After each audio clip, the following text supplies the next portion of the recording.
Welcome to Luca is a Billionaire, where the only thing I invest in is your answers. You start by confirming Blender 3, 5 or newer, and activating the Meshy AI add-on. This lets you call the mesh generator directly. Once done, point Blender to the correct Python runtime if Meshy uses an external engine, because mismatched versions break API calls. Prepare a clean base mesh with reasonable topology, unwrap UVs, and load reference images. These guide the model.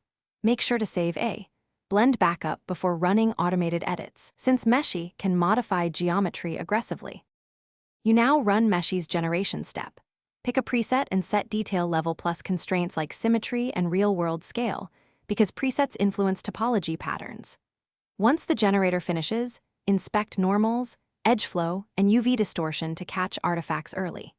If the mesh is noisy, apply a non-destructive modifier stack and use the sculpt brush to smooth major forms, then retopologize problem areas for animation-ready loops. Make incremental saves as you iterate, and compare versions to track. You finish by baking maps, normal, ambient occlusion, curvature in cycles, set proper margin, and 0-1 UV packing so maps don't seam.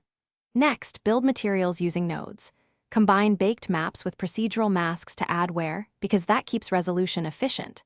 When ready to export, apply transforms and choose FBX or GLB depending on target, include baked textures, and confirm unit scale.